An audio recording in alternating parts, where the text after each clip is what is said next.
Selamat tengah malam para pendengar Ria 897 FM.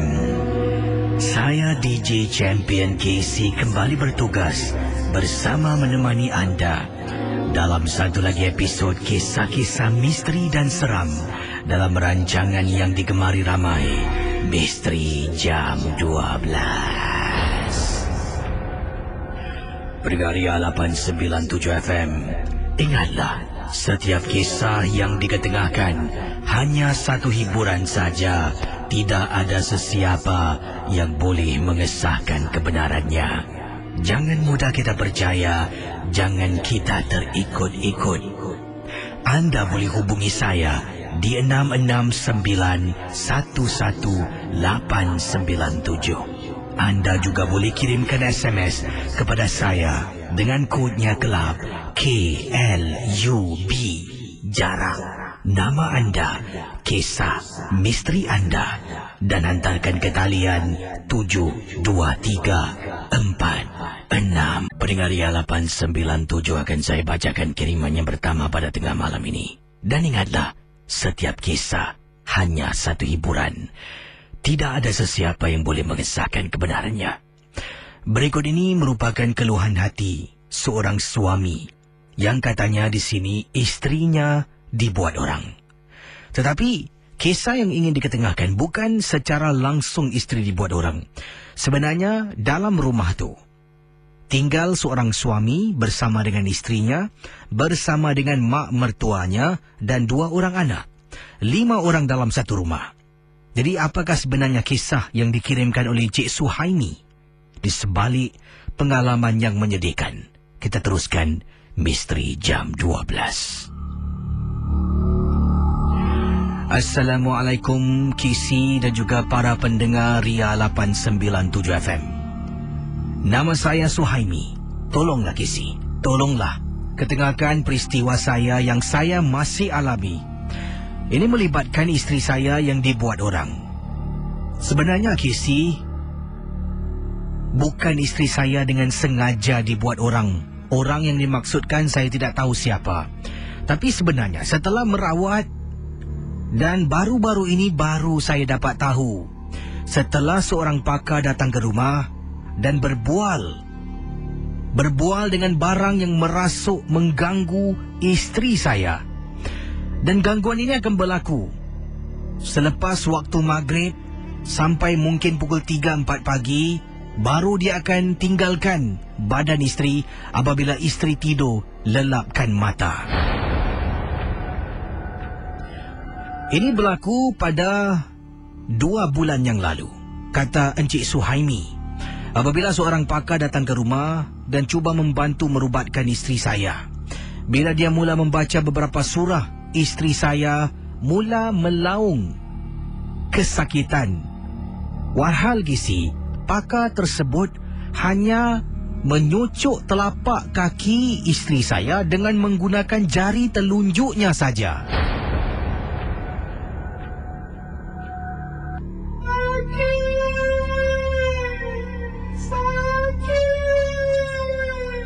Tolong, lepaskan aku. Siapa hantar kau sini? Siapa hantar kau sini? Aku sekarang nak kau keluar dari badan budak ni. Boleh tak? Boleh tak kau keluar dari badan budak ni? Boleh tak boleh? Aku tak boleh keluar. Tuan aku tak kasih. Tuan aku tak kasih. Engkau takut dengan Tuhan ke engkau takut dengan Allah? Aku akan kira sampai 3 dan aku akan baca kalimah ini. Kalau engkau tak keluar, engkau akan seksa dalam badan manusia ni. Engkau keluar sekarang.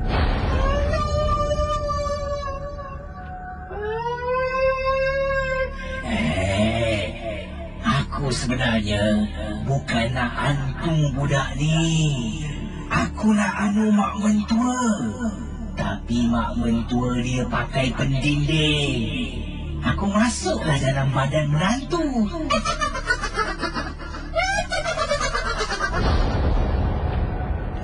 Pendengar Ria 897, Setelah mendengar dialog antara pakar dan isteri yang dirasuk, baru kata Suhaimi saya tahu.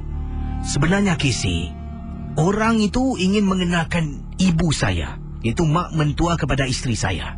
Oleh kerana katanya mak mentua saya menggunakan barang pendinding, benda tu terkena pada isteri yang tidak berdosa.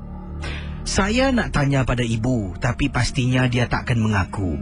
Dan Casey apa boleh buat? Perubatan ini diteruskan. Tapi kali ini setiap kali nak berubat, kata Suhaimi, saya tidak akan berubat di dalam rumah. Selagi mak mentua ada dalam rumah, selagi itu dia tidak berkenan. Dan banyak kali dia akan bercakap, aku tak suka dengan mak kau. Aku tak suka. Kalau dia keluar dari rumah ni, baru aku keluar. Sakit.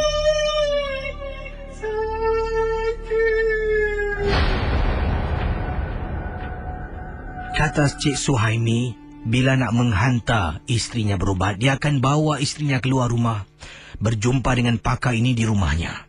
Sebab kadang-kala bila ibu berada dalam rumah, dari situlah akan susahnya makhluk yang merasuk isteri nak keluar dari dalam badan.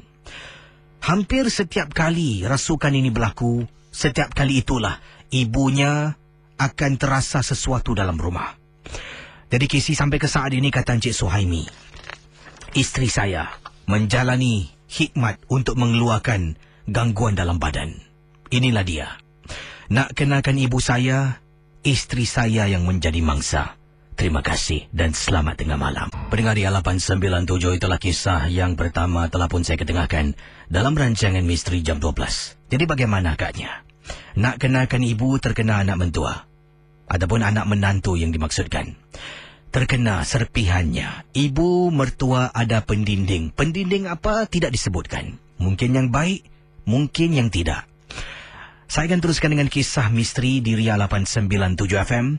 Dan kalau ada pengalaman, anda boleh hubungi saya di 669-11897.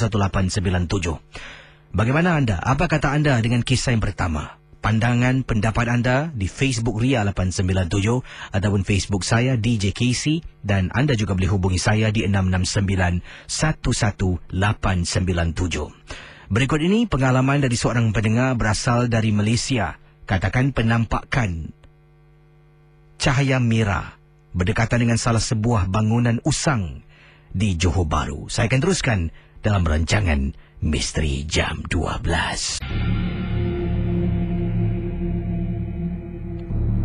Pendengar Ria 897, akan saya bacakan kiriman dari pendengar bernama Indra.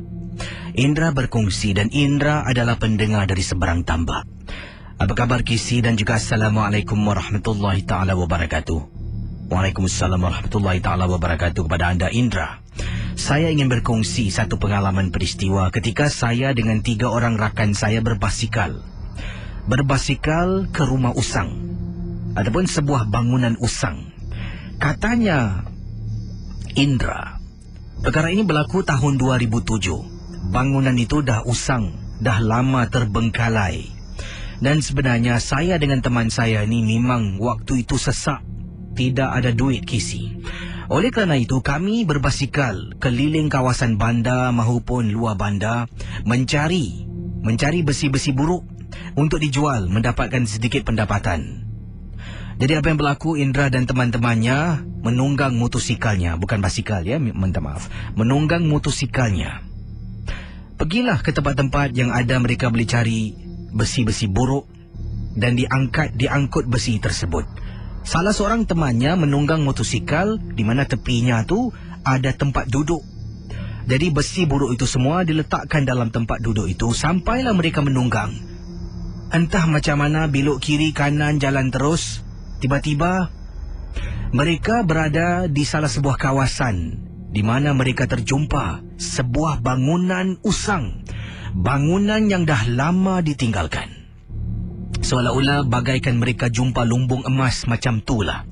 Jadi lazimnya kalau bangunan-bangunan macam ni Kisi, kalau mungkin tidak disentuh oleh beberapa orang-orang yang ada duduk di sekeliling itu, memang banyak Kisi besi-besi buruk yang boleh kami terima. Jadi saya dengan 3 orang sahabat yang lain meletakkan motosikal di luar bangunan, kami berjalan kaki masuk ke dalam. Nampaknya Kisi bangunan yang disebutkan oleh Indra belum lagi dicerubuk oleh sesiapa. Sebab apa, Kisi? Bila berada dekat kawasan bangunan tersebut, kami sempat buat pusingan dan tidak ada pun pagar yang lubang. Pagar yang berlubang. Kalau ada pagar berlubang, ini bermaksud ada orang dah pun masuk ke dalamnya. Tapi kami tak jumpa. Pintu besi bangunan usang tersebut masih ditutup rapi, belum diusik oleh sesiapa. Walaupun dah reput, berkarat. Rumput-rumput lalang-lalang panjang. Saat kita berjalan merentas rumput dan lalang yang panjang, kelihatan banyak mondok berkeliaran, Kisi, berlari di kawasan itu. Dan kawasan itu tidaklah, katanya kawasan itu tidak sah kalau tak ada nyamuk. Gatal dibuatnya oleh kerana kami berempat tekad nak cari besi-besi buruk. Kami masuk ke dalam. Salah seorang teman akhirnya terjumpa satu kawasan di luar bangunan tersebut di mana pagar yang dibuat daripada besi itu boleh ditarik dan kita boleh masuk dari bawahnya. Jadi teman saya tarik setinggi-tinggi, kami cuba lakukan komando crawl perlahan-lahan. Kisi, memang Kisi tempatnya licak, tapi kami perlukan duit. Kami masuk ke dalam. Akhirnya teman yang keempat saya tarik dari dalam, dia pun cuba merangkak masuk. Kami berempat masuk ke dalam. Bila berdiri dalam bangunan tersebut, wah, memang semangat, Kisi. Nampak beberapa besi buruk, ada yang tergantung, ada yang dipasang, ada yang melekat. Kami cubalah keluarkan perkakas untuk mengumpil dan mengambil besi-besi tersebut. Dalam kami melakukan kerja sedemikian, teman saya, kami terkejut. Saya pusing, teman-teman yang lain pusing dan tengok dia. Kenapa dengan kau ni? Kau nampak tak tadi? Nampak apa? Aku nampak cahaya merah lah masuk dalam bangunan ni. Kamu ni jangan main-main lah. Tak apa, cepat. Pendengar Ria 897 FM, kata Indra, beliau dan teman-teman tak jadi nak masuk dalam, hanya mengambil besi-besi buruk di luar kawasan bangunan. Setelah beberapa keping besi buruk diambilnya, mereka akhirnya keluar. Bila keluar dari kawasan itu, kata Indra, saya sempat Kisi mendongak ke atas, tengok di lantai atas ada apa. Apabila saya terperasan, ada lampu cahaya warna merah, seolah-olah sedang berada di satu sudut, mungkin tidak bergerak, dan saya rasa mungkin memerhatikan kami semua. Jadi apa yang berlaku, kata Indra, saya dengan segera, Kisi, setelah semua keluar, kami pun lari pecut.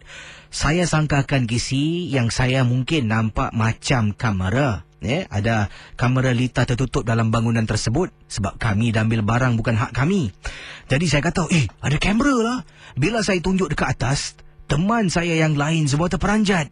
Apabila kami perhatikan, yang kami nampak bukan kamera, malah yang kami nampak seolah-olah macam kepala manusia dalam bangunan yang usang.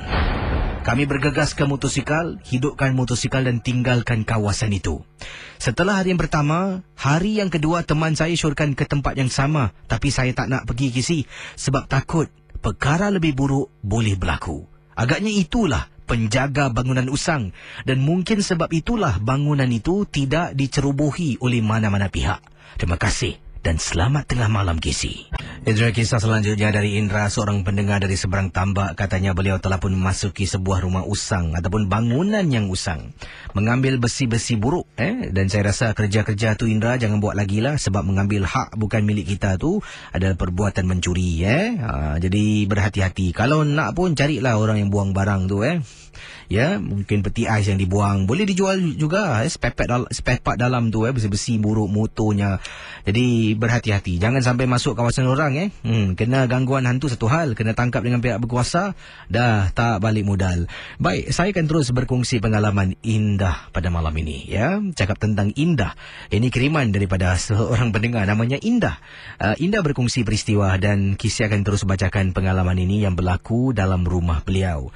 Dan kisah yang diceritakan Indah ini berlaku, katanya sini, beliau pernah beberapa kali merasakan sesuatu dalam rumahnya, ataupun lebih tepat lagi dalam rumah ibu mertuanya. Dan pernah rasakan sesuatu yang dilakukan oleh ibu mertuanya, tetapi tak tahu bagaimana cara nak beritahu suami. Sebab mengikut kiriman email, yang saya baca apa ini saya menderas tadilah Indah mengatakan sebenarnya suami saya tahu perhubungan antara saya dengan ibunya iaitu mak mentua saya tidak begitu baik. Biasalah Casey, kalau saya cakap pun kesilapan ibu mertua, mungkin ada mengatakan kesilapan saya juga. Jadi saya tak nak beritahulah tentang apa kami bergaduh, tapi tidak begitu baik. Jadi bila saya ternampak merasakan sesuatu dan ternampak sesuatu dalam rumah, saya terfikir dua kali nak beritahu suami. Takut pula suami fikirkan yang saya nak memburuk-burukkan ibunya. Saya simpan, saya pendam apa yang saya nampak, saya rasa dalam rumah dan tidak memberitahu suami saya. Jadi kisah yang ingin saya ketengahkan dari pendengar bernama Indah berbunyi begini.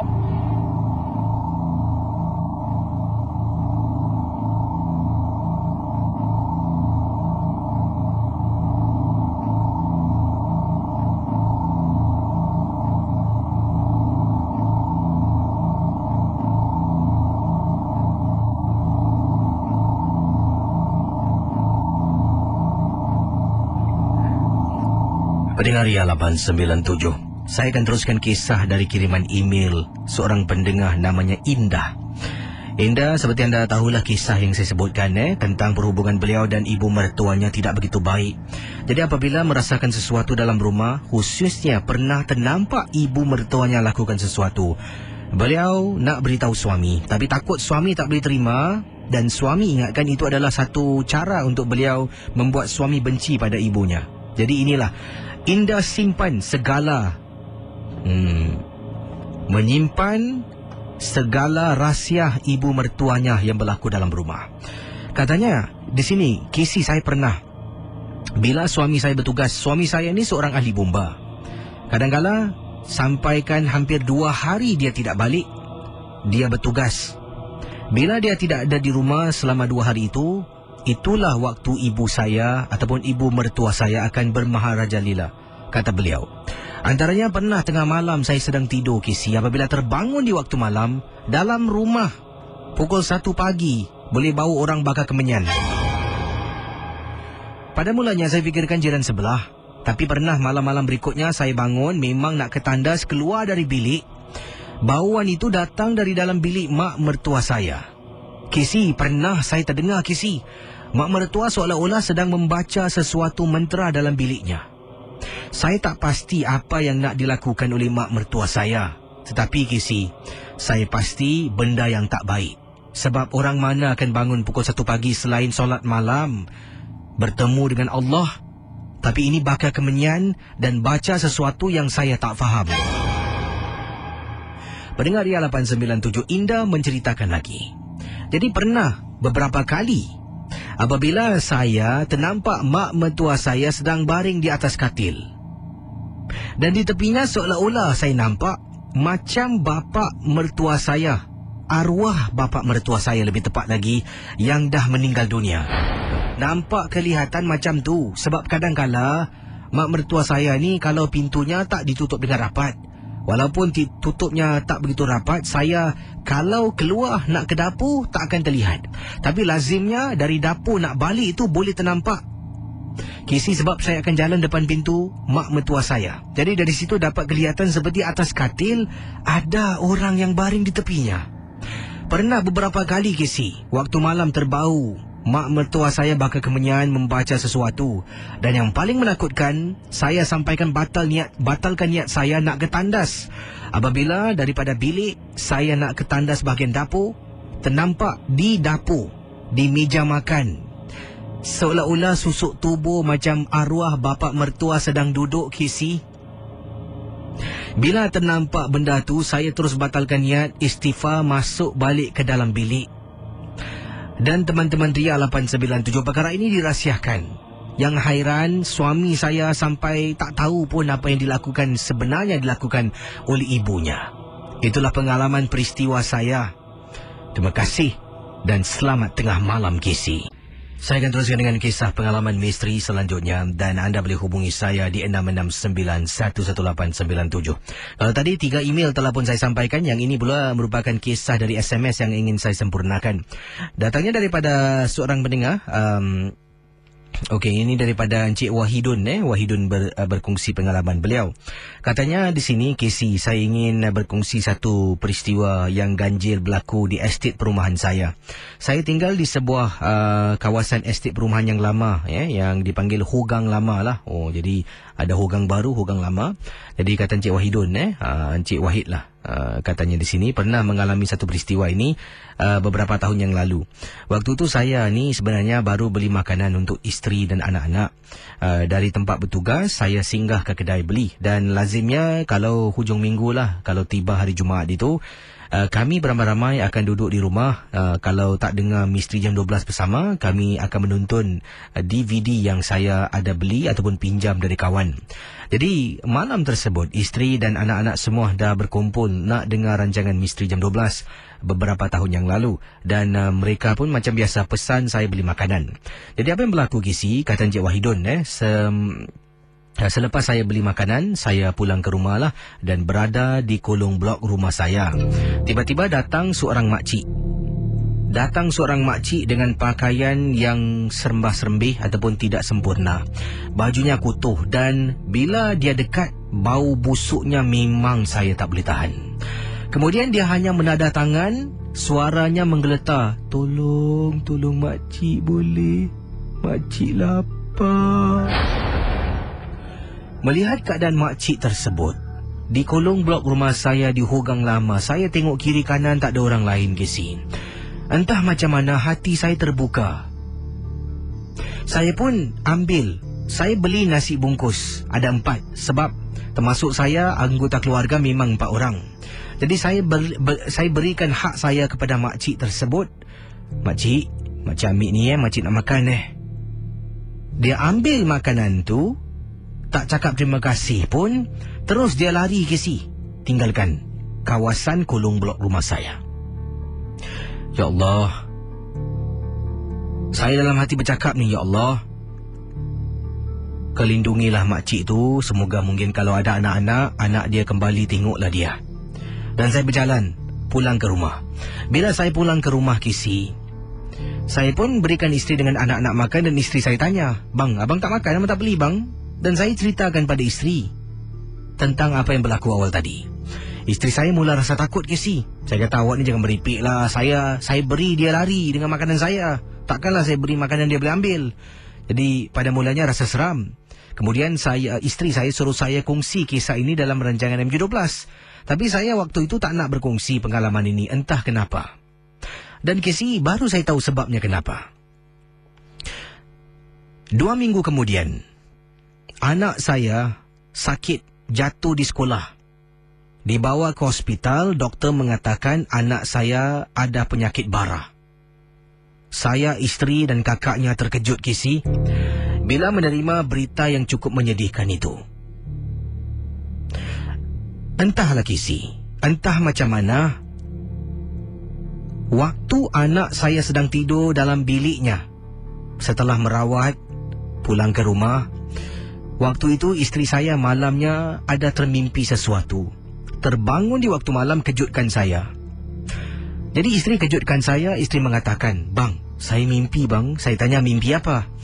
"Ada seorang makcik." Bila isteri saya sebutkan pakaian makcik tu macam ni, orang dia macam ni, saya rasakan macam makcik yang pernah saya jumpa beberapa minggu yang lalu. Jadi katanya makcik tu telah pun memberikan sesuatu air kepada anak saya. Kesi, setelah kejadian itu, 3 hari kemudian, saya memang ada appointment di hospital dengan doktor. Bila saya dengan isteri bawa anak saya yang ada dikatakan doktor disahkan penyakit bara. Kesi, alangkah terperanjatnya, doktor mengatakan yang virus bara yang terdapat dalam badan anak saya sudah pun hilang. Doktor tidak dapat mengesan dan tak tahu bagaimana ia hilang, tapi itu berita yang paling baik dalam hidup saya, Kisi. Itulah peristiwa pengalaman, bukan seram tetapi pengalaman yang luar biasa berlaku terhadap hidup saya. Saya rasa kalau malam tersebut saya pentingkan diri saya sendiri, mungkin agaknya anak saya tidak terselamat. Terima kasih dan selamat tengah malam Casey. Satu pengalaman iktibar yang baik kita pelajari daripada Encik Wahidun lah, berkongsi pengalaman. Dan siapa di antara kita, kalau kita tengah lapar, sedang lapar sangat-sangat, dah beli makanan di kedai yang kita gemari lah, mungkin nasi goreng ayam penyet ke, ataupun mungkin kuih tiaw goreng daging lebih, mungkin lauk-lauk yang sedap-sedap lah. Dalam perjalanan nak balik, orang datang minta nak makan. Adakah anda akan beri hak anda kepada orang yang lebih memerlukan? Ataupun tak ada makan. Bagaimana? Adakah anda akan membantu ataupun akan menghalau orang tersebut daripada menghampiri anda? Renungkanlah satu peristiwa yang boleh kita ambil iktibar, pelajaran. Semoga kita menjadi manusia yang lebih tidak mementingkan diri sendiri, malah suka membantu mereka yang memerlukan. 669-11897. Pada tengah malam ini bersama dengan pemanggil kita yang pertama. Hello, selamat tengah malam. Hello, selamat tengah malam Casey. Ya, siapa bercakap tu? Ini Mokhtar. Encik Mokhtar. Encik Mokhtar, kalau ada dalam situasi Encik Wahid awal tadi, apa anda buat? Encik Wahid tadi ya? Yang dia katakan dia beri makanan dia pada makcik tu, Oh, saya beri juga situasi macam biasa juga. Anda fikirkan boleh jadi itu makcik, bukan manusia. Ada kemungkinan. Kemungkinan jugalah. Tapi yang peliknya isteri pula mimpi, bila isterinya sebutkan dalam kisah mimpinya tu, menggambarkan makcik tu macam makcik yang pernah Encik Wahidun jumpa beberapa minggu yang lalu. Yes, dan Cik Mokhtar, pengalaman Cik Mokhtar tentang apa? Silakan. Ini pengalaman menyedihkan, bukan apa menyeramkan. Silakan. Saya ada dua sahabat. Dulu saya tahun 70-an saya tinggal di Teluk Belanga. Teman saya ni yang nama dia M, lagi satu A. Jadi tahun 80-an kami berpindah di Jurong East. Jadi pada satu ketika teman saya yang bernama M ni bilang pada saya, ibu bapa dia ada beli rumah dekat Johor. Jadi teman saya yang M ni, dia ni memang gila burung ke. Dia hantu burung dia kan. Tak kira lah burung merbuk ke? Itu merbuk lah. Merbuk. Yang itu. Okey. Jadi pada satu hari dia ajak saya. Jadi saya cakap tak boleh lah, pasal sebab masa saya kerja dispatch rider sampai jam 5. Lepas tu jam 5 sampai jam 10 saya kena kerja part time lah. Tour guide, bawa Jepun jalan-jalan kan. Jadi masa saya tengah kerja tu tahun 80-an, dia dengan teman saya yang M ni sudah bawa teman saya A. Yang A ni masih tinggal Tok Belanga lagi. Dia tak tinggal Jurong East, dia sudah bawa pergi Johor. Kalau Casey nak tahu, masa tu hujan lebat Casey, masa dia sampai dekat Johor tu. Saya tak dapat pergi lah pasal saya bertugas kan. Jadi apa terjadi? Hujan sudah berhenti. Sekali yang teman saya M ni sudah ajak teman saya A ni masuk dalam hutan pergi cari burung. Bila diorang jalan, sekali diorang ternampak burung merbuk yang paling kong sekali. Dia suka tu. Burung merbuk tu dia kejar sampai masuk dalam kawasan larangan. Kalau Casey nak tahu, daerah Malaysia Johor kan banyak kabel-kabel yang jalan atas ni tu. Yang tergantung tu, itu kabel saya pun tak tahu lah, tak berapa ratus ribu watt kan. Jadi teman saya kejar burung tu sampai kawasan larangan tu, dia nak masuk. Jadi teman saya yang bernama A tu cakap larang dia jangan masuk, ini kawasan larangan. Boleh dia nak masuk juga. Jadi kedua-dua orang ni sudah panjat pagar masuk dekat dalam. Jadi teman saya yang bernama M ni sudah capai ranting kayu. Ranting kayu itu pula basah. Hujan baru habis berhenti kan. Jadi apa terjadi ke sini? Dia jolok tu burung merbuk. Tu burung merbuk pun terbang masuk ke jauh. Itu ranting dah terkena itu kabel yang tergantung. Jadi dekat situ juga Casey, dia kena current sampai hangus Casey, mati. Hangus dia kat situ. Sampai teman saya yang A tu cerita dengan saya, yang teman saya yang kena current tu, tangan dia ada pakai bengal mask tau. Itu bengal mask pun dah tak ada rupa mask lagi ya. Dekat situ juga Casey dia arwah je sih. Jadi bila dah kebumikan, abang dia telefon salah seorang teman saya yang kerja part time malam ni kan, yang bawa Jepun. Dia bilang arwah mati kena current dekat Johor.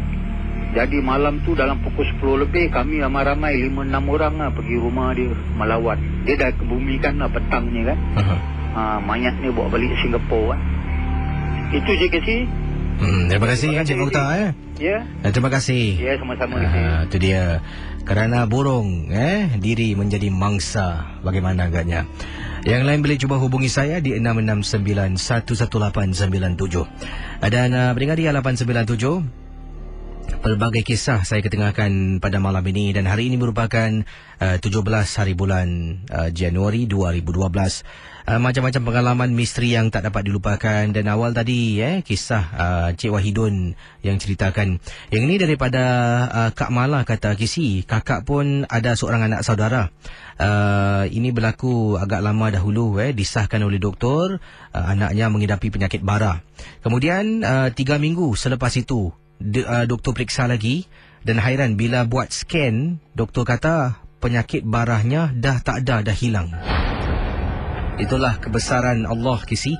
Kalau dia nak beri seseorang tu ujian, dia akan beri, dan itu tanda dia sayang. Semoga kita sentiasa mengingati dia, kata Kak Mala. Terima kasih pada Kak Mala. Yang ini pula siapa lagi ni kiriman kisah misteri pendengar-pendengar Ria 897. Jadi macam-macam kisah pengalaman pada malam ini. Yang lain boleh hubungi saya di 669-11897. Ada yang kata, Kisi, kalau saya akan bantu. Ada yang kata lah di sini. Daripada Syahid kata, bro Kisi, aku pernah juga nampak orang bawa blok ketika balik daripada kerja ni pukul 11 malam. Seorang lelaki ni datang, tengok dia dah tahu dah Kisi. Dia mat salah bawa punya. Tengah nak naik lift, dia tanda tangan, dia kata, bang, ada RM2 bang, nak beli makan. Lepas tu aku tengok dia lain macam dia punya mabuk. Aku bertanya, nak makan? Gua belikan. Lu ikut gua. Kebetulan belakang blok ada 7-Eleven. Sampai 7-Eleven, dah belikan makan, dia boleh minta beli rokok lagi, Kisi. Nasib baik tak kasi duit. Lepas tu aku cakap dengan dia apa ni? Oh, sorry bro, kalau rokok lu beli sendiri, makanan gua boleh belanja. Muka mamak ni macam apa ni, marah je. Terima kasih terima kasih kembali. Itu dia kadang-kadang itulah ada orang datang minta duit tanya nak buat apa dengan duit tu. Dia kata nak beli makan, awak belanja dia makan nasi ayam, mi rebus, mi soto, cakap je belanja, confirm, guarantee with chop. Baik, saya akan kembali sebentar nanti dengan lebih banyak kisah dari pengalaman-pengalaman anda. Anda boleh hubungi saya di 669-11897 dalam rancangan Misteri Jam 12. Terima kasih ucapkan bagi anda yang like kami di Facebook Ria 897. Dan setakat ini dah pun masuk lebih kurang 60,600 likes yang kami terima. Terima kasih bagi anda yang like Facebook kami. Dan saya pasti yang like Facebook Ria ni bukan saja pendengar-pendengar di Singapura, malah ada pendengar-pendengar dari seberang di Brunei, ada juga pendengar-pendengar dari Malaysia. Terima kasih juga di Batam, di Indonesia, di luar negeri, di mana saja anda berada. Terima kasih diucapkan kepada anda yang like Facebook Ria 897. Dan kita akan terus jawab panggilan-panggilan anda. Dan awal tadi kisah-kisah yang kita dengar untuk first part MJ12 ada juga pengalaman yang boleh kita ambil iktibar, jadikan satu pengajaran. Antaranya kisah daripada Encik Wahid lah, yang katanya apa yang dia berikan kepada seseorang tu, dia tidak pun jangkakan balasan yang diberikan oleh Allah tu adalah terlalu tinggi nak dibandingkan dengan mungkin bungkusan makanan yang diberikan kepada seseorang daripada nyawa anaknya berbandingkan. Jadi bayangkan. Dan itulah ramai yang setujulah kalau kita nak berikan kepada seseorang sedekah tu, biarlah ikhlas dan sebagainya. Dan saya juga ada letak di Facebook saya ni tentang kalau kita nak berikan sesuatu ni, sebenarnya bila kita bersedekah ni bukan saja bila kita ada kemampuan ataupun duit lebih, bukan. Kadang-kadang ujian tu datang bila kita saat memerlukan. Selalunya kita akan beri orang barang-barang, selalunya lazimnya tengah-tengah kemas barang, mungkin dalam almari kita, alamak, benda ni dah 8 tahun aku simpan. Tak apalah, kasih adik aku lah.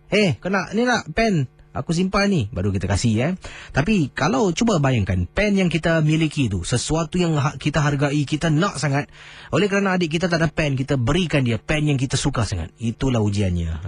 Jadi renung-renungkanlah apa yang saya katakan. Baik, kita akan teruskan dengan pengalaman misteri di Ria 897. Ada juga di sini daripada Abang Toib kata, bro Kisi malam ni cerita-cerita mencengkam jiwa, nak lagu dari Search Teguh. Wow, rock lama aduh. Saya Toib sedang memandu teksi sambil itu mendengar rancangan Kisi. Dan sejak menjak ni saja nak share lah tak ramai pelanggan di waktu malam, tak tahu kenapa. Kata Abang Toib saya pun tak pasti. Mungkin anda boleh bantu Cik Toib ni sedang mencarilah kayu teksi lah sedang memandu teksinya dan mencari penumpang pada pukul 1.18 pagi. Yang ini pula daripada Rafidah kata sedang mendengar rancangan Misteri Jam 12 bersama dengan suami tercinta Abdul Syakur Stika dan saat ini. Terima kasih pada anda dan juga suami. Wayan juga kata sedang mendengar MJ12 malam cerita best-best Kisi. Okey, lebih banyak kisah seram lagi power. Awal tadi lakonan Kisi untuk kisah yang pertama. Wow, saya kasih 10/10. Memang menggerunkan. Syabas, terima kasih pada anda. Kata, wah Kisi, kau berlakon tadi suara betul make kepit. Hihihi, but I like. Okay, daripada Zul. Yang ini, siapa lagi ni kirimkan SMS. Okay, ini dibaca awal tadi. Banyak kisah-kisah anda dan mesej anda akan saya sempurnakan. Dan awal tadi, yang juga kisah yang pertama lah yang saya ketengahkan. Daripada seorang suami yang isterinya terkena serpihan gangguan. Gangguan itu ditujukan pada ibu mertua. Mungkin kata dalam kisah tadi tu, sekejap ini dia. Ibu mertua ada pendinding, jadi benda tu tak kena ibu mertua, kena anak menantu. Ya, jadi anak menantu kena gangguan yang mana beliau sendiri mungkin tak kenal orang yang menghantar barang tersebut. Jadi inilah satu kes-kes yang memang merumitkan. Jadi bagaimana dapat menghindari daripada berlakunya perkara sedemikian rupa? Susahlah Kalau boleh kita kurangkan buat musuh dengan orang. Senyum, senyum dan senyumlah. Baik, 669-11897 Misteri Jam 12 bertemankan saya DJ Champion KC.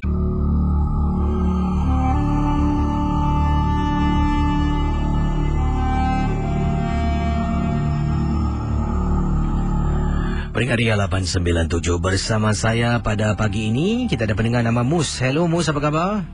Khabar baik. Mus buat panggilan dari mana Mus? Daripada Potong Pasir Potong Pasir. Wah, ini pengalaman Mus tentang apa? Pengalaman di rumah, di tempat bertugas bagaimana? Pengalaman ni daripada saya waktu itu saya tinggal di Serenggun. Okey. Silakan. Waktu itu saya bekerja di Otani Hotel lah. Otani Hotel dan saya masih jadi bartender lah waktu itu. Dan saya minum, waktu itu kita ramai-ramai minum mabuk dan habis tugas kerja dalam jam 2 pagi dan balik naik transport. Dan saya tu daripada tempat Serenggun tu jalan bawah blok lah. Jalan bawah blok tadi tiba-tiba ada orang terjun diri daripada tingkat 6. Tuan, saya terperanjat dalam perjalanan tu, jatuh betul-betul depan saya. Dan satu keluarganya dia turun dan jumpa saya. Katakanlah yang anak dia yang jatuh ni minta tolong lah, bantu, so telefonkan polis. Saya macam gamam lah. Saya gamam kan melihat yang terjun tu. Dan tak tahu lah apa, macam panik lah gitu, macam panik. And then saya balik lah. Saya tu ada cakap ini saya tak tahu apa-apa lah. Saya terus balik. Dan balik, tiba-tiba saya ketuk rumah saya dan tengok ada orang dalam rumah tengok TV lah. Tengok TV. Dan saya ketuk lah, bilang mak saya dan mak, siapa yang tengok TV di luar ni? Mak cakap tak ada orang. Kau balik mabuk Ya, saya cakap memang kan mabuk kan, minum sikit kan. Saya cakap kau ni betul ke tidak kau pergi cuci kaki dia? Saya pun pergi bilik air cuci kaki dan tengok lagi dalam tu ada orang tengok TV lah. Perasaan saya macam ada orang tengok TV lah. Dan terus dari tu saya pun cakap nanti so dia tutup TV lah. Nanti waktu tu jam 12 TV dah tak ada movie lagi kan. Dia tengok video. Kadang tiba-tibanya saya tertidur dalam tempat sofa lah luar tu. Dan tengok dan tersadar tengok TV dia tu terbuka. Tapi orangnya dah tak ada. Macam tergamam lah, mabuk tu hilang. Kejut mak saya. Dan kejut mak saya bangun. Kau ni betul ke tidak ni? Mana ada orang yang tengok TV? Betul adik macam ada orang tengok TV depan saya. Saya mak cakap kau jangan main-main, jangan ini, kau pergi. Duk, pergi panggil bapak kau. Pagilah panggil. Kaju bapak bangun, lepas tu dia tengok ini ada orang, ada sesuatu makhluk yang ikut kau pasal kau mabuk kan, badan kau kotor dan dia ikut. Dia ikut tu. Tu bapak bacakanlah sesuatu ayat suci. Alih-alih tu benda mengilai. Dia keluar daripada betul-betul tempat belakang TV situ lah. Dia keluar tu mengilai, dia keluar daripada tu tingkap lah. Tingkap belakang betul TV saya kan ada belakangnya tingkap. Dia keluar daripada tingkap tu. Daripada situ saya macam serta-merta mabuk tu hilang lah. Mabuk hilang. Terus tu benda lah hilang gitulah. Macam tak tahu apa pas. Dia hilang gitu. Macam saya pun dah terperanjat lah. Macam tu insaf lah. So tak mabuk lagi lah. Daripada situ kan. Itulah pengalaman saya. Terima kasih ya. Terima kasih ya. Terima kasih kembali. Baik, 669-118-977. Baiklah. Nama istilah yang digunakan air syaitan. Kalau minum air syaitan datanglah macam tu. Apa nak buat?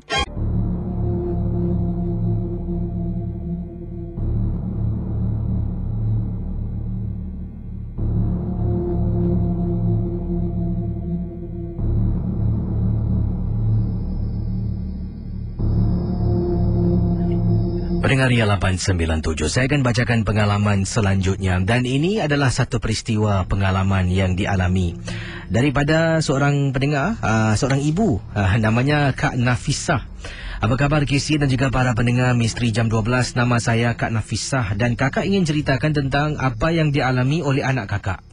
KC pernah, anak kakak ni tiga-tiga anak lelaki, tiga-tiga nakal semacam. Yang abangnya berusia 16 tahun, adiknya pula berusia 14 tahun dan satu lagi berusia 10 tahun. Masing-masing ni, kedua-dua adik-beradiknya ni suka sangat ganggu anak kakak yang tengah. Jadi abang yang 16 dengan adik yang 10 tahun suka mengganggu anak kakak yang 14 tahun inilah yang anak tengah. Sebab apa? Si anak tengah kakak ni penakutnya semacam. Banyak kali kesi kadang-kadang kakak marah pada abangnya. Takut kesi anak kakak pingsan ke heart attack terkejut.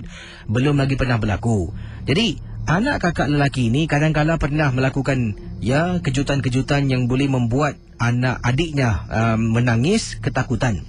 Antaranya pernah kadang-kadang mereka ada bilik masing-masing, bilik sendirilah. Jadi si abangnya 14 tahun ni tidur dalam biliknya sendiri. Adiknya, iaitu abangnya 16 tahun tidur dalam biliknya sendiri. Dan adiknya 14 tahun dengan 10 tahun tidur satu bilik yang sama. Jadi apa yang berlaku, kadang-kadang pernah waktu malam si 10 tahun dan si 16 tahun ini akan berpakat. Dan mereka akan pakai telekung kakak kisi. Kemudian mukanya akan ditutup dengan kain. Jadi kan benda yang seram. Dalam bilik mereka akan tutup lampu, berdiri betul-betul dekat penjuru bilik, satu kiri satu kanan. Kemudian mereka akan cuba buat bising, suara-suara yang menakutkan. Mungkin sampailah anak kakak 14 tahun terbangun. Bila bangun nampak dua-dua dalam bilik dalam keadaan sedemikian, pasti dia akan terpekik sekuat-kuatnya. Jadi memanglah anak kakak bangun ternampak dia pekik ke si.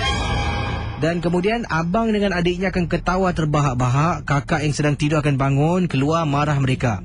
Walaupun marah, walaupun dah di tangan dipukul, masih tetap sama, memang sama. Kakak seorang ibu tunggal. Jadi suami sebenarnya telah pun meninggal dunia. Satu-satunya lah orang yang harus mendidik, menjaga anak, membesarkan anak. Jadi berbalik pada kisah kenakalan dua orang adik-beradik ni yang suka mengganggu adiknya. Kisah apa yang berlaku? Waktu malam tersebut, anak kakak ni dah semakin hari semakin lali dengan perbuatan abang dengan adiknya yang suka mengganggu. Walaupun ada kalanya dia akan terperanjat.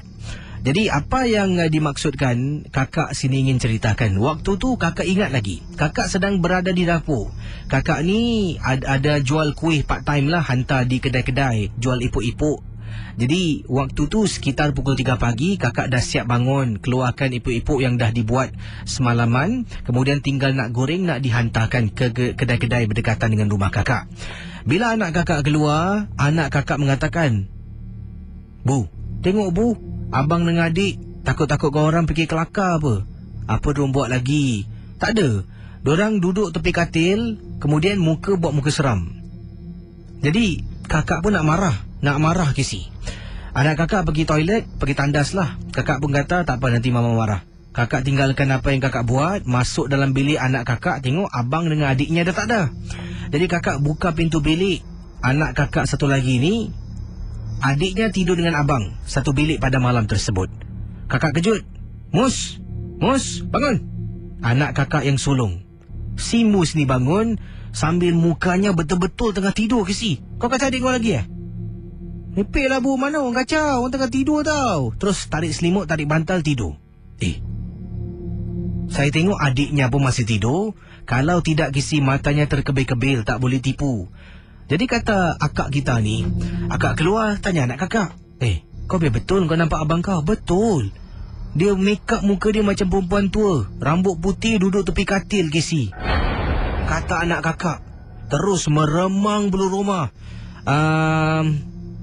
Izal, malam ni Izal tidur bilik dengan abang dengan adik. Tak nak, malas Izal nak tidur, nanti kena kacau lagi. Izal, dengar cakap ibu, malam ni tidur bilik dengan abang dengan adik satu bilik. Tidur. Kenapa bu? Tak ada apa-apa, tidur aja. Anak kakak pun tidur dalam bilik abang dengan adiknya. Jadi kakak terus buat. Waktu tu dah 3 lebih pagi, nak dekat pukul 4. Tergerak hati kisi nak masuk bilik anak kakak yang kosong tadi tu. Jadi kakak tinggalkan lagi barang yang kakak goreng, kakak masuk ke dalam bilik.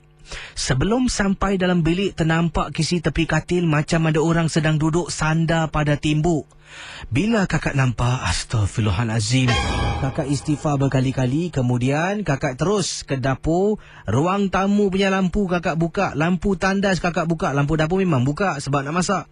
Jadi sepanjang malam sampailah ke pagi anak-anak kakak bangun nak pergi sekolah, semua lampu kakak hidupkan.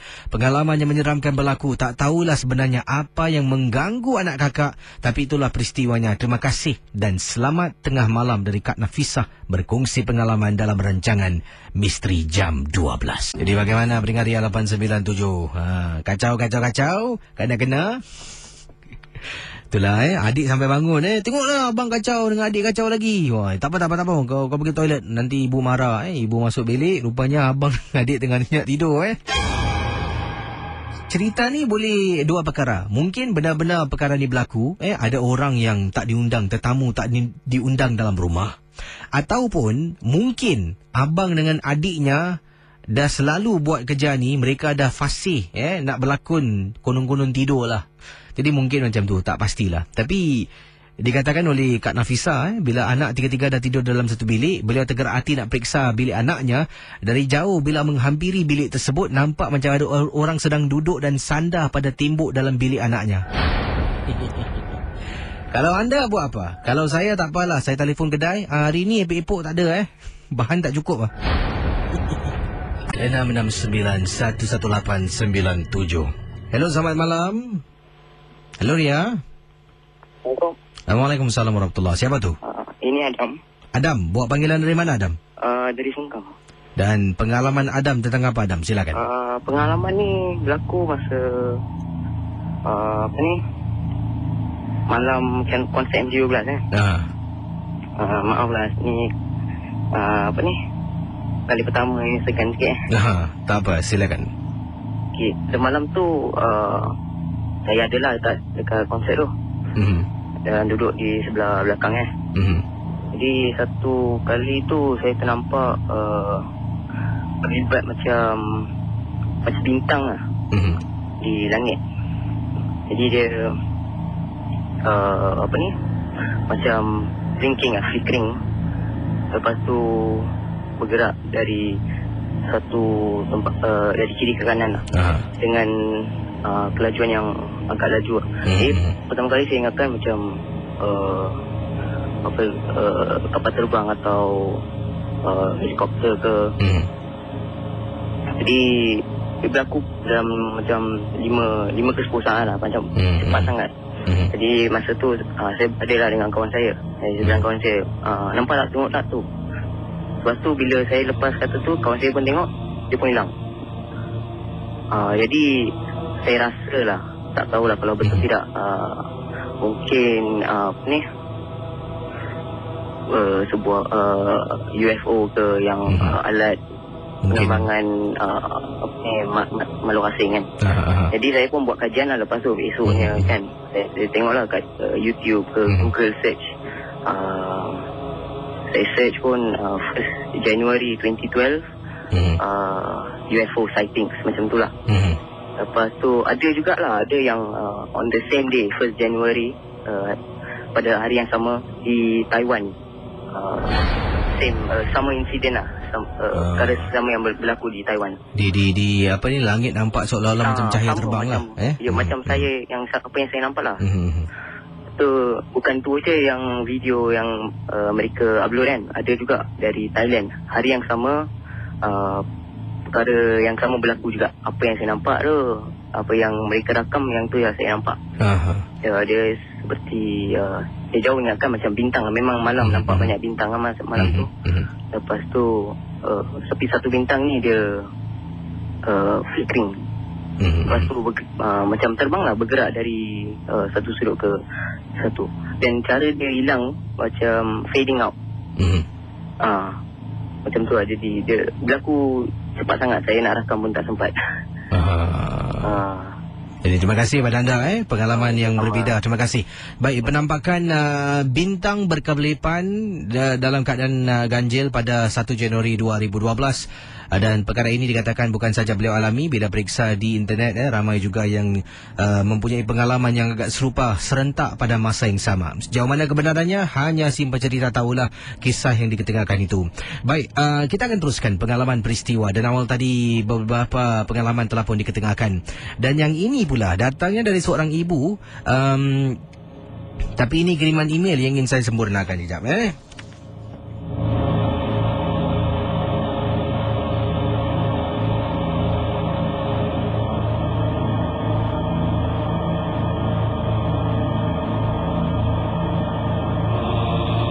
Pendengar Ria 897, berikut ini adalah kisah pengalaman daripada Kak Salma berkongsi peristiwa. Katanya Kak Salma, Casey, terus terang kakak cakap, kakak tak pernah dengar rancangan Misteri Jam 12. Tapi tahu rancangan ini wujud daripada kakak ipar, ahli keluarga yang suka dan gemar mendengarnya. Sebab kakak jenis yang penakut. Tapi Casey, tujuan kakak kirimkan email mesti Casey terkejut. Kalau tak dengar, kenapa kirim email? Sebab ini adalah satu perkara yang dialami oleh anak kakak sendiri. Sekeluarga, kakak dengan anak memang tak suka dengar. Kalau dengar pun suami, itu pun di tempat tugas. Di rumah, kakak memang tak izinkan dengar rancangan ini sebab takut kena gangguan. Jadi Casey, apa yang kakak nak ceritakan ini berlaku pada anak gadis kakak. Ada seorang anak gadis ni, kakak ada 4 cahaya mata, 2 lelaki, 2 perempuan. Anak kakak ni lah yang sulung anak perempuan. Jadi dia merupakan anak yang kedua, tetapi merupakan anak perempuan yang sulung. Apa yang berlaku, anak kakak ni memang suka sangat keluar balik malam, keluar dengan kawan-kawan, tak tahulah ke mana dia pergi. Kadang-kadang telefon pun tak nak jawab. Jadi membuat kakak ni rasa susah hati sebab dia merupakan anak perempuan. Kalau anak lelaki ni tak kisah Casey. Betul. Sebab apa? Anak perempuan, kalau sesuatu buruk dah berlaku, perut dah menjadi besar, siapa yang nak bertanggungjawab? Lelaki ni lain Casey. Jadi berbalik pada kisah Kak Salma. Jadi kakak pernah beritahu anak kakak, waktu dia nak keluar pada hari yang dimaksudkan.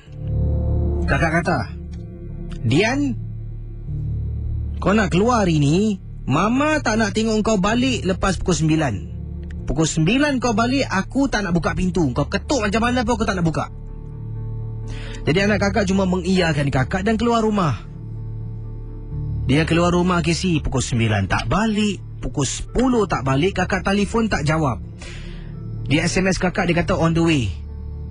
On the way Casey, pukul 12 tak balik-balik. Sebagai seorang ibu, anak tak nak dengar kata apa nak buat Casey.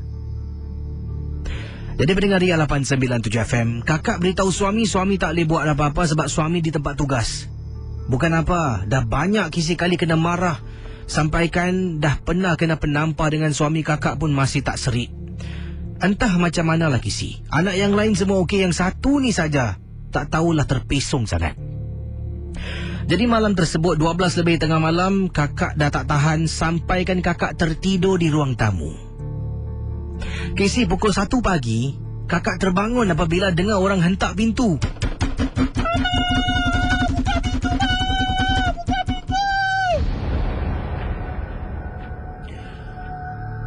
Bukan ketuk tapi hentak pintu sekuat-kuatnya. Kakak sampai terbangun.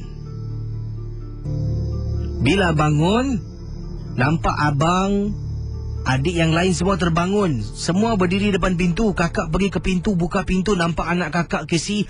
Rambutnya dah habis Casey, kusut masai. Ketakutan, mata terbeliak merah menyala.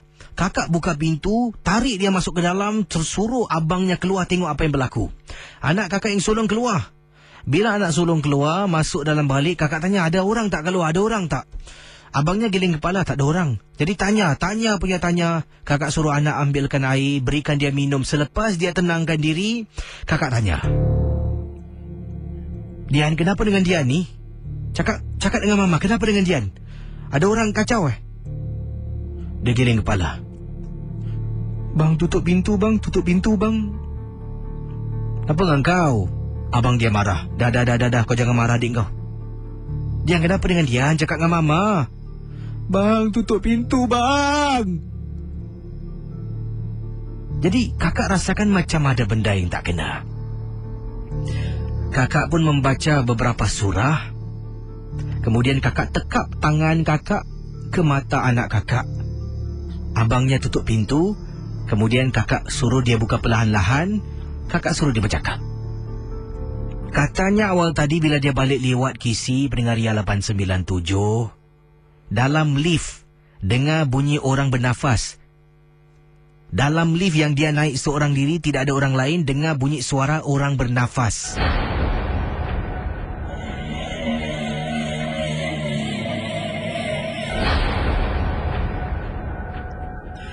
Apabila anak kakak toleh, alangkah terperanjatnya Casey.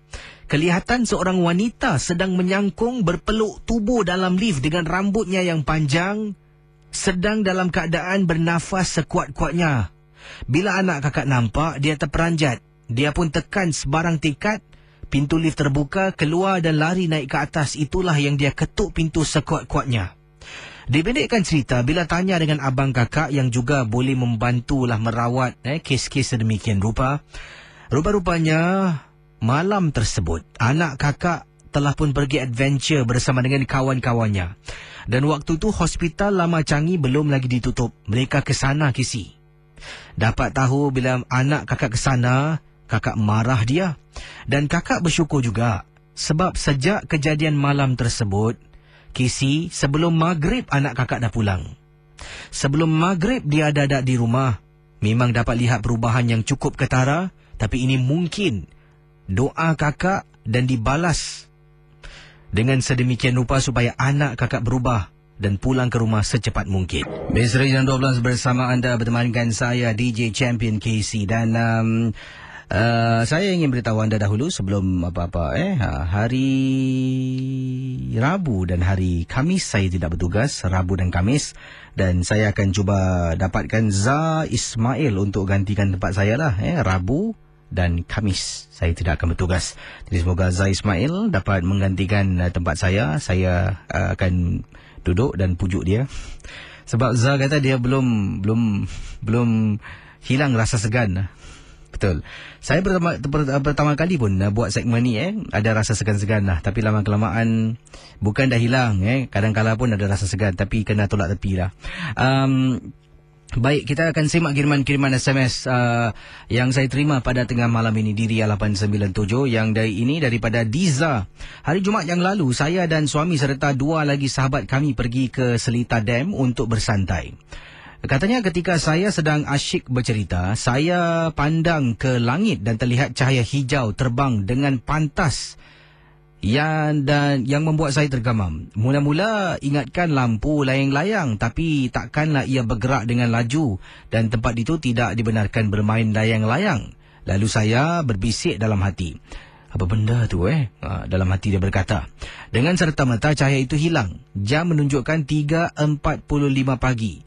Dengan pantas kami beredar dari situ. Adakah itu 77 KC? Jika benar, bolehkah orang yang menghantarnya tahu bahawa saya lah orangnya yang menyebabkan menggagalkan rancangan yang tidak baiknya itu? Terima kasih. Jadi teman kita Diza ni sekarang rasa resah hati, susah hati lah. Sebab apa? Dia telah pun seolah-olah menghampakan perbuatan sihir yang dilakukan menggunakan 77. Jauh mana kebenaran tak pasti. Tapi adakah orang yang menghantar tu tahu perbuatan yang dihentikan ini adalah perbuatan Diza? Bagaimana pendengar-pendengar dia? Okey, yang ini pula dari S. Saya dulu tinggal di kawasan perumahan Bukit Batuk dekat dengan Little Gulin. Sejak umur saya 6 tahun. Bila malam kerap juga saya mimpi buruk seperti dikejar hantu. Saya katanya rasa rumah tu ada sedikit benda yang tak kena. Tapi bila umur 15 tahun kami telah berpindah ke kawasan perumahan yang lain. Sekarang saya berumur 31 tahun dan sudah berumah tangga. Sejak kami berpindah hingga sekarang, sekali-sekala saya akan mimpi yang menakutkan. Dan entah kenapa selalunya situasi mesti berada di dalam rumah saya yang lalu, iaitu saya mimpi saya dalam rumah di Bukit Batuk. Saya agak risau, adakah ini satu petanda? Ada sesiapa yang boleh beri pendapat, berikan pendapat pandangan. Terima kasih dari pendengar kita yang bernama S yang berkongsi. Jadi bagaimana? Apa kata anda? Okey. Yang lain boleh cuba tembusi bilik siaran di 669-11897. Ada juga pertanyaan-pertanyaan yang lain, ada juga kisah-kisah yang lain diketengahkan di sini. Daripada Adilah, saya ingin berkongsi semasa anak saya, katanya di sini berumur 2 tahun pengalaman ini berlakulah. Dan kisahnya diteruskan, kita sekeluarga pada hari itu tidur di luar di kawasan hall rumah. Pada tengah malam sedangkan saya dan suami nyenyak tidur, tiba-tiba Casey terdengar bunyi orang berlari dalam rumah. Apabila terjaga, terkejut pula yang berlari itu adalah anak kami. Anak kami Casey berlari dalam rumah ketika semua sedang nyenyak tidur. Dia berasa ketakutan. Bila ditanya kenapa lari, anak saya berkata ada lembaga dalam bilik tidurnya. Tapi katanya, saya pun tak nak takutkan anak saya. Kami berkata, tak ada apa-apa lah tu. Tapi bilik tidur kami memang keras Casey. Sebab itu, mungkin beliau dengan suami tidur di luar. Kadang-kadang perasaan seperti ada mata memandang ketika saya dengan suami masih tidur. Itu saja yang ingin saya ketengahkan, ingin saya kongsi bersama. Berikut ini pengalaman daripada seorang pendengar. Yang tadi beberapa SMS telah pun saya sempurnakan. Yang ini daripada Raudah berkongsi peristiwa. Raudah menceritakan dalam bilik anaknya ada gangguan. Kenapa agaknya? Sebab anaknya tidur sebilik dengan nenek arwah neneknya. Bila arwah neneknya meninggal dunia, kata Raudah, kisah yang diceritakan, anaknya sering diganggu ketika sedang tidur. Apa yang berlaku? Kadang-kala saya ni bila buka pintu bilik anak saya, dia akan tidur di bawah. Jadi saya tanya, kenapa pula anak mama semalam tidur di bawah? Katanya katilnya sempit. Jadi saya rasa curiga. Setiap malam, kali saya buka pintu, mesti ternampak dia tidur di bawah di lantai. Jadi satu malam ni, saya entah macam mana tergerak hati Casey. Walaupun dalam bilik saya ada tandas, saya menggunakan tandas di bahagian dapur rumah. Keluar dari tandas hingga bilik anak, buka pintu perlahan-lahan. Saya ingatkan anak saya sedang tidur atas katil. Saya pun masuk dalam bilik yang gelap. Nampak kisi orang baring susuk tubuh. Jadi saya pun tidur, saya usap kepalanya. Bila saya bangun buka lampu, atas katil tak ada orang kisi. Mana anak aku ni? Cari punya cari, rupa-rupanya anak saya tidur bersama dengan abangnya di bilik sebelah. Siapa yang saya nampak? Dipendekkan cerita, rupa-rupanya Corin, arwah ibu, masih terperangkap dalam rumah. Dan yang tidur setiap malam atas katil dengan anak saya adalah Corin, arwah ibu. Setelah dapat bantuan pakar, barulah Corin itu dapat dilepaskan dari rumah saya. Terima kasih dan selamat tengah malam, Kisi. Wah, itulah kiriman-kiriman yang saya terima pada tengah malam ini. Kisah-kisah yang lain boleh anda hubungi saya di 669-11897. Ada yang kata sini di Ria 897. Okey, ini di Facebook. Saya simak lah kalau ada mungkin pendapat pandangan. Awal tadi Corin ibu, arwah ibunya. Dan yang lain-lain juga berkongsi pengalaman peristiwa yang menyeramkan di Facebook saya. Apa ni? Wahai Cik Fiz, awak SMS, awak message macam ni, nanti orang marah nanti. Jangan main-main. Pendengar-pendengar ni semua emosi. Jadi, terima kasihlah kerana anda berikan peringatan pada saya.